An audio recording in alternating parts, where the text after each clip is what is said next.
Vamos lá, pessoal, vamos voltar aqui, dando continuidade ao nosso assunto. A gente parou antes do intervalo na questão do exame psicotécnico, e aí nós vimos que tem que ter 3 requisitos para realizar o exame psicotécnico, que inclusive pode eliminar sim no concurso. É a previsão na lei, os parâmetros objetivos e, obviamente, o direito de recorrer desse resultado. A questão da estabilidade do estágio probatório já foi muito polêmica, hoje em dia é mais pacificada, né? Mas antes tinha toda uma polêmica aí acerca do prazo, pois mudou na Constituição. Antes a gente falava em 2 anos de estágio probatório, agora são 3 anos, né? O fato é que hoje, se aparecer no seu concurso, marque 3 anos para o candidato adquirir a estabilidade. São 3 anos de estágio probatório. Apesar de que na Lei 8.112 você encontra a previsão de 2 anos.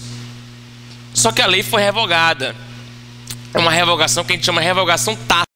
Ou seja, você não tira, propriamente, não risca da lei, não tira o texto, mas como a Constituição diz que são 3 anos e a Lei 8.112 ela está abaixo da Constituição, a Constituição acabou revogando aquela concepção ali da Lei 8.112, ok? São 3 anos. Agora, é importante a gente destacar que existe a questão da aprovação na avaliação de desempenho. Quando chega um período de 2 anos e 8 meses, o candidato ele é submetido a uma avaliação de desempenho para verificar se ele vai passar nesse estágio probatório ou não, e aí sim adquirir a estabilidade. Com 2 anos e 8 meses ele é submetido a essa avaliação de desempenho, e caso ele seja aprovado, ele irá adquirir a estabilidade, mas a estabilidade ele só adquire com 3 anos, ok? Não é com 2 anos e 8 meses não. Esses 2 anos e 8 meses é só para a verificação, a avaliação de desempenho. O fato é que são 3 anos para estabilidade. Sim, essa avaliação de desempenho ela é periódica. Ele passa por essa avaliação de desempenho, 2 anos e 8 meses, mas todo ano de servidor público, todo ano ele deve teoricamente pelo menos, ser analisado pela avaliação periódica de desempenho. Inclusive, se o servidor ele não é aprovado nessa avaliação periódica de desempenho, ele pode perder o cargo. Aliás, mesmo com a estabilidade no serviço público, existem várias formas de você perder o cargo público. Existem pelo menos umas 4 maneiras, né? Pelo menos, não são 4 mesmo, né? Pelo menos não. A primeira, processo administrativo com contraditório e ampla defesa. Processo administrativo com contraditório e ampla defesa é a primeira modalidade para perda do cargo público. Um PAD, né? Processo administrativo disciplinar, onde se o servidor comete alguma infração, ele pode ser julgado em um PAD e ser demitido, mesmo sendo estável. Segunda possibilidade, processo judicial com trânsito em julgado. Essa expressão aqui, trânsito em julgado, é quando não cabe mais nenhum recurso. Não cabe mais recurso.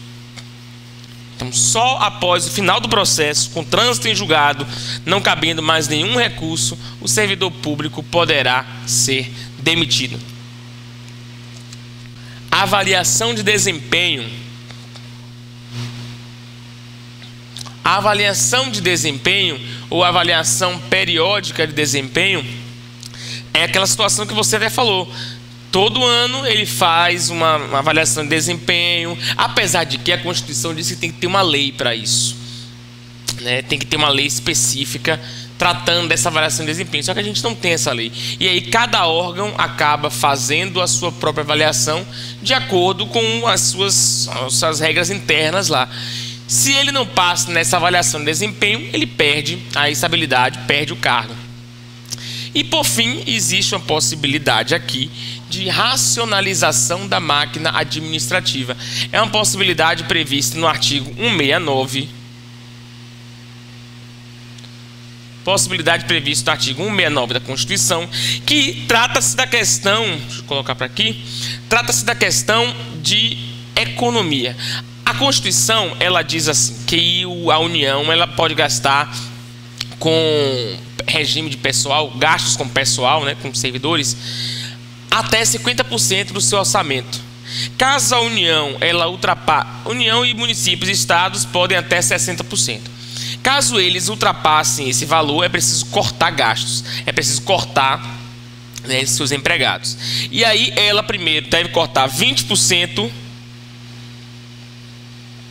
dos cargos em comissão e função de confiança. Primeiro corta 20%. Se aí ainda assim não for suficiente, ela vai cortar os não estáveis. E se ainda assim não for suficiente, aí os servidores estáveis acabam sobrando e serão cortados da administração pública.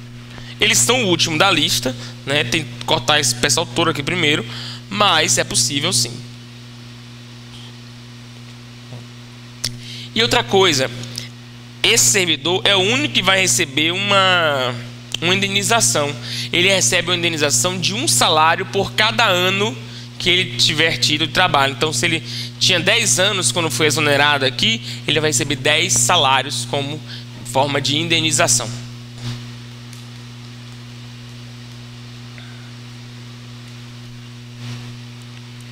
Então, são várias as formas aí que o servidor... Está copiando, foi? Não? Várias formas que a gente tem para a perda da estabilidade. E o teto remuneratório, eu cheguei a falar com vocês um pouco sobre esse teto remuneratório. Deixa eu só voltar aqui para tirar aquele negócio. Pronto.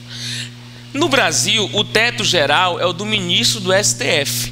Ninguém pode receber mais hoje no Brasil, a título de remuneração, no funcionalismo público, né, do que o ministro do STF. É o nosso teto salarial dos servidores públicos. Mas, em âmbito federal, antes de falar do âmbito estadual, em âmbito federal,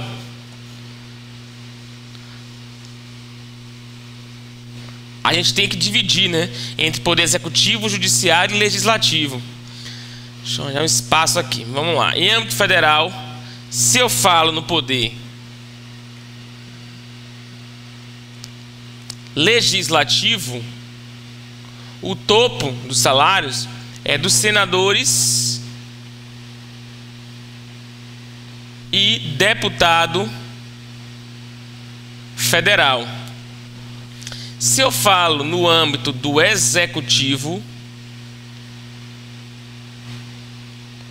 eu estou falando do presidente da República. É o topo do salário. E se eu falo no âmbito judiciário, é o ministro do STF, que aliás é o âmbito total, né? É o limite total de todos. No âmbito estadual, se eu analiso o poder executivo, o topo é o do governador.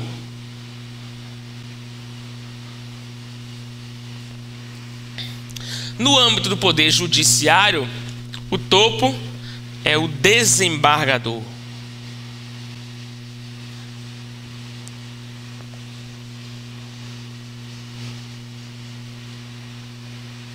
Desembargador. E no legislativo é o deputado estadual.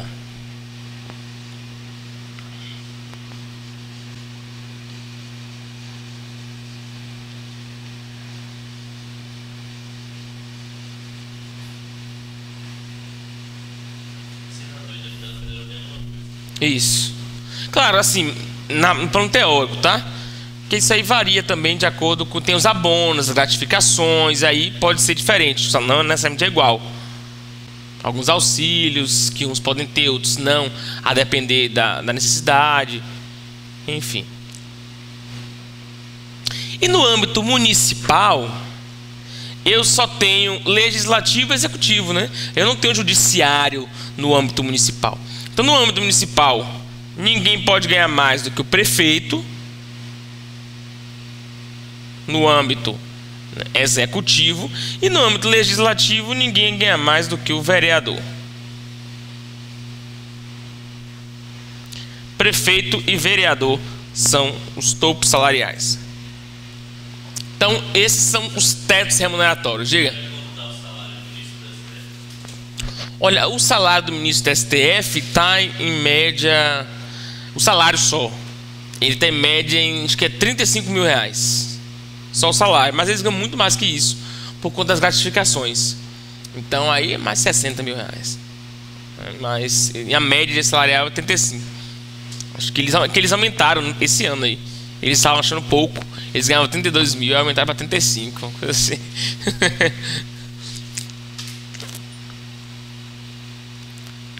Em relação a essa acumulação de cargos e empregos públicos que eu cheguei a comentar com vocês, eu falei, olha, a regra é que não é possível acumular serviços públicos. A Constituição, ela diz, não é possível acumular cargos públicos hoje no Brasil, cargos e empregos. Só que nós temos algumas exceções. As exceções dizem respeito às questões nas quais existem disponibilidade de horário, aliás, disponibilidade não, compatibilidade, perdão. Se houver compatibilidade de horário,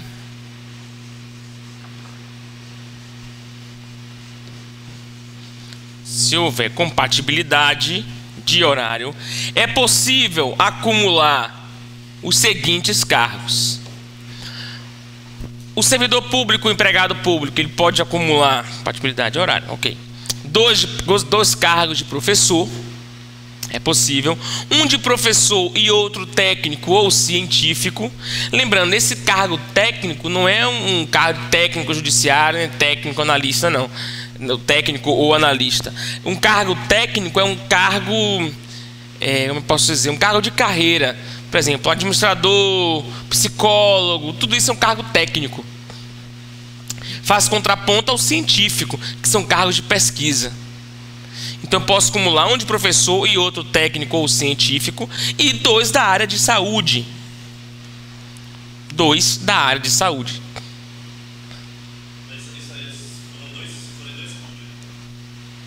Sim, e sim, dois cargos públicos.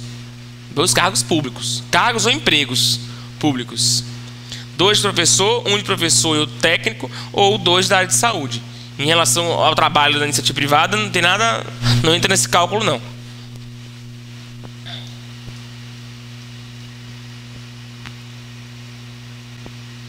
Ainda tem mais também. Tem essa questão, o cargo de vereador com outro cargo, emprego ou função pública também é permitido, né, o vereador acumular.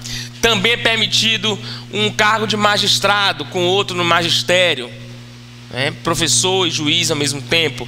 E Ministério Público com outro de magistério também. São possibilidades, né, que é possível de ser acumulado. Na verdade, o de professor é possível acumular com todos, né? O de professor é possível acumular com todos. Pode passar? A primeira diz assim: entre as opções apresentadas é vedada a acumulação remunerada de cargos públicos, exceto quando houver compatibilidade de horários de dois cargos de técnico. Não é possível dois cargos de técnico. Dois cargos de engenheiro, também não, pois engenheiro é um cargo técnico, tá? C, um cargo de administrador com outro técnico? Não, porque administrador também é um cargo chamado técnico. Um cargo de professor com outro técnico científico? É a nossa resposta. Letra E, um cargo de auxiliar administrativo com outro técnico científico? Não pode, porque aí seria dois cargos técnicos, já que esse também o é.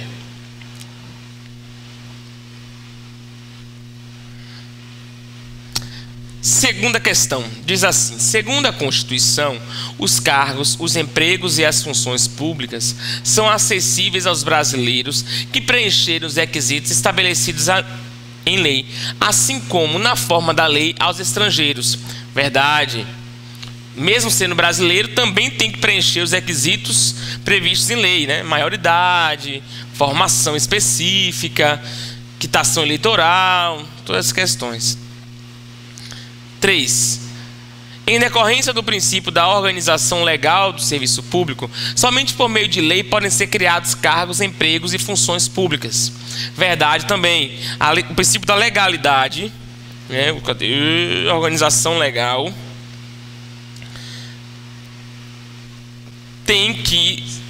só pode criar cargos, empregos ou funções públicas por meio de lei. Até mesmo porque cada cargo corresponde a uma reserva orçamentária. Então tem que ter tudo com base na legalidade. Um cargo implica em muito gasto para a administração pública. Vamos ver as 6, 7, 8 e 9. A gente pulou as 5 aí porque a gente vai responder no final. 6, 7, 8 e 9. Vamos ver. A primeira diz assim: conforme o entendimento do STF, o exame psicotécnico para ser admitido em concursos públicos deve estar previsto em lei, ok, esse é o primeiro requisito, conter critérios objetivos de reconhecido caráter científico, sim, critérios objetivos,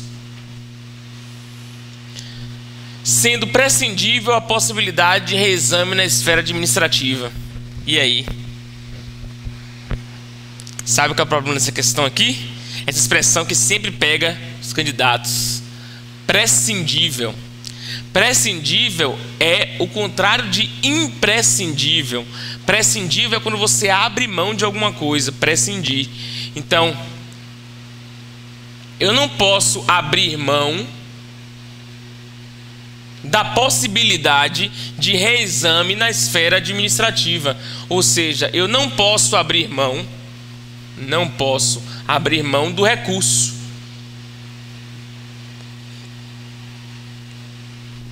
Nesse finalzinho aqui ele diz que é prescindível a possibilidade de reexame na esfera administrativa. Está dizendo que posso abrir mão da possibilidade de recorrer administrativamente de um resultado do psicoteste. E isso não é possível. Essa questão é falsa. 7. A Constituição considera obrigatória, como condição para a aquisição da estabilidade, a avaliação especial de desempenho por comissão instituída para esta finalidade. Verdade. Para adquirir estabilidade, nós vimos que com 2 anos e 8 meses, vai ficar 2,8, fica feio, né? São 2 anos e 8 meses que o servidor público... então vamos colocar assim, que às vezes cai no concurso, ó. Faltando 4 meses.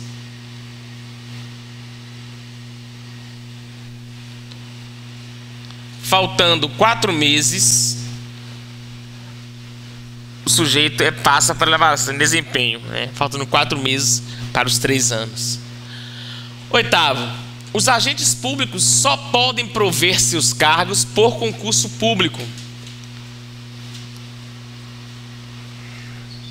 E aí?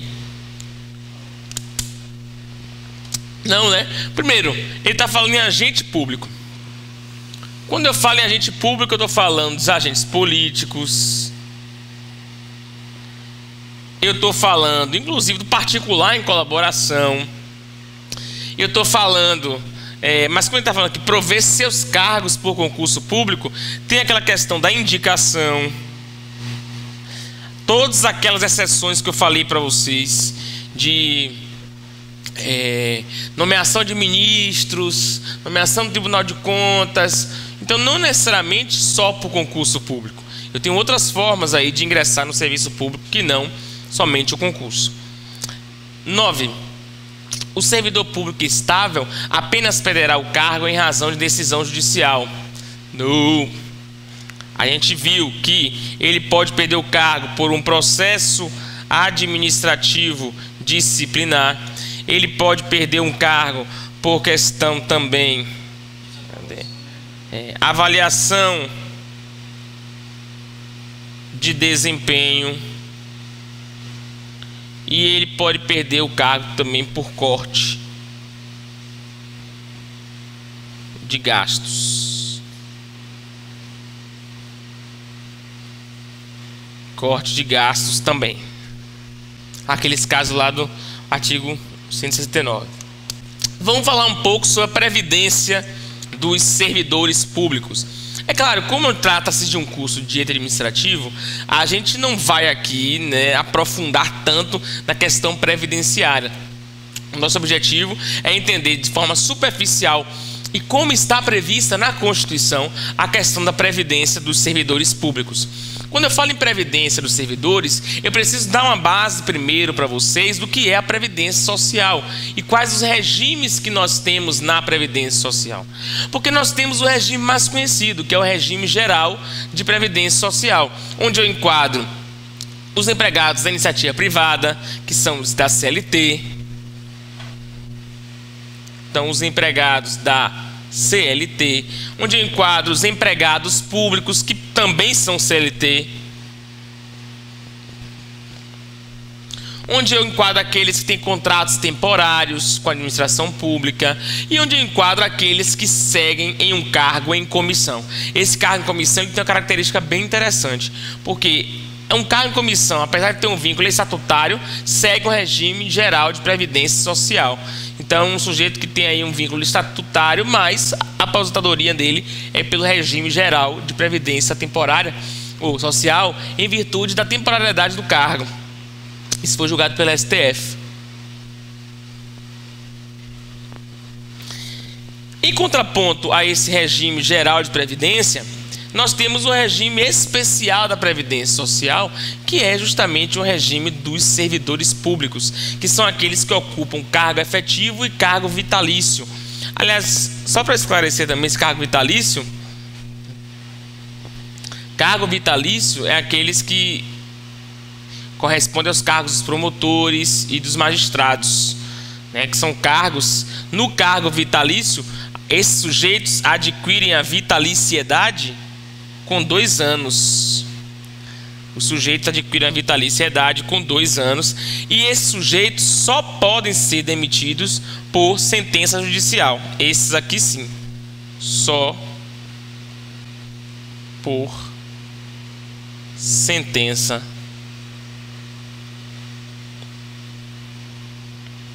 judicial.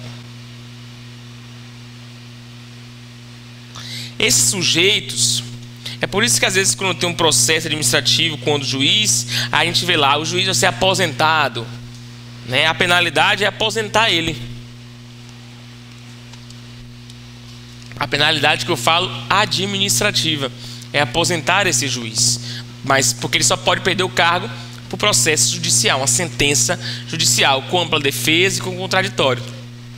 Mas, voltando à Previdência, esses sujeitos aqui, eles se enquadram num regime especial de Previdência Social, tá? Não é o regime geral, não. Eles aqui, por exemplo, não têm FGTS, por exemplo, né? Como quem é na CLT. A gente tem alguns casos que a gente não estuda, né? Mas eu gosto de indicar para vocês, que é o caso dos notariais. Notariais, não se esqueçam, pessoal dos cartórios,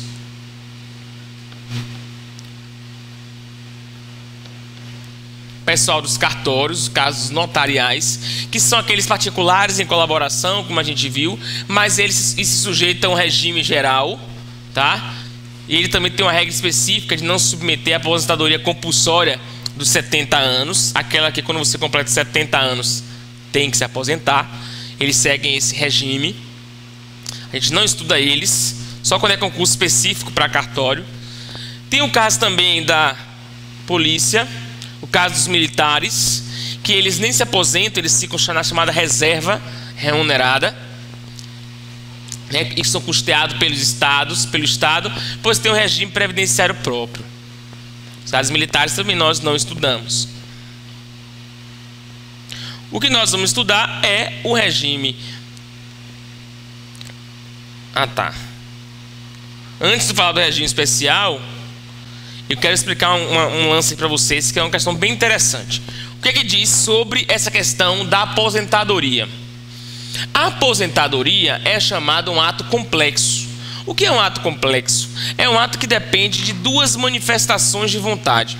Para você se aposentar, você vai lá na administração pública, anuncia sua aposentadoria, solicita, e ela libera sua aposentadoria, Mas para essa aposentadoria estar concreta, é preciso passar por uma análise do Tribunal de Contas, né? Então, um ato complexo. Você tem tanto a administração pública quanto o Tribunal de Contas. Tem que ser esses dois atos para você se aposentar. A contagem do tempo por contribuição é feita somente uma vez. Então, mesmo trabalhando em dois lugares ao mesmo tempo e contribuindo para os dois lugares, mas a contagem do tempo para aposentadoria só conta naquele um ano só. E o princípio da reciprocidade. O que se contribui para o regime geral pode ser aproveitado no regime especial também e vice-versa. Então, se você levou um tempo na iniciativa privada e você depois se tornou servidor público, você junta os dois para a sua aposentadoria, tá? Então, é o princípio da reciprocidade. E aqui a gente vai falar sobre a aposentadoria. Originalmente, na Constituição de 88, a Constituição só estabelecia um requisito. Ela dizia assim: o servidor que completasse o tempo de serviço, independentemente da idade, iria se aposentar. Então você tinha gente muito nova se aposentando, né? Porque bastou completar o tempo de serviço, né? Sem nenhum outro requisito mais, você poderia ter direito à aposentadoria. Só que quando foi com a Emenda Constitucional 20 de 98, foi estabelecido mais um critério, o critério da idade e do tempo de contribuição. Então, você tem aí a idade também. Então, você só pode se aposentar quando você tiver integralmente, recebendo integralmente, quando você tiver uma idade mínima para isso. Então, você tem que acumular idade mais tempo de contribuição para poder ter a sua aposentadoria, né, de integral. E hoje a regra prevalece: é idade mais tempo de contribuição. Nós temos 3 modalidades de aposentadoria. Deixa eu só me verificar que a outra está aqui também. Ah, está aqui. Então, 3 modalidades de aposentadoria. A primeira modalidade é a aposentadoria por invalidez. Que, aliás, eu acho essa expressão horrorosa, né? Você chama uma pessoa de inválida, né? Se não tivesse validade nenhuma. Mas está aí na lei, né? A aposentadoria por invalidez. Qual é o grande lance dessa aposentadoria por invalidez? E, aliás, como todas as outras aposentadorias, o que o concurso pede da gente? Ele quer saber se a gente sabe em qual modalidade de aposentadoria eu vou me aposentar com a remuneração integral e em qual modalidade eu irei me aposentar com a remuneração proporcional.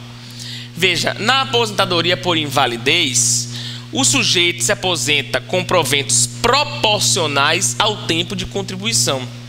Então a lei diz assim: por invalidez, se você sofre algum tipo de mazela e se aposenta por invalidez, você se aposenta com proventos proporcionais. Eu vou fazer um cálculo de todos os seus salários que você recebeu, vou dividir lá, vai fazer um cálculo lá no INSS e ele vai dizer qual vai ser o seu salário. Você não vai se aposentar com o seu salário integral.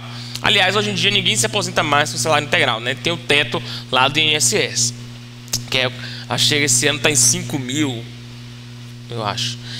Agora, na aposentadoria por invalidez, em algumas situações, o sujeito vai receber de forma integral se a invalidez advir, por exemplo, de um acidente de serviço. Se ele se acidentou no serviço, no trabalho, ele se aposenta de forma integral.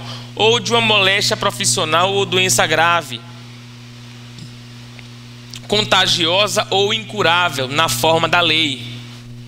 Então, moléstia grave, contagiosa ou incurável.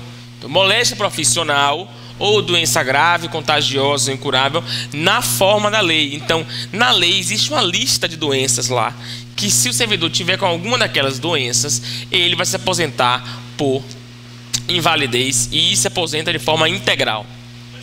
Exato. Se o salário dele for acima do teto, ele só vai receber até o teto do INSS.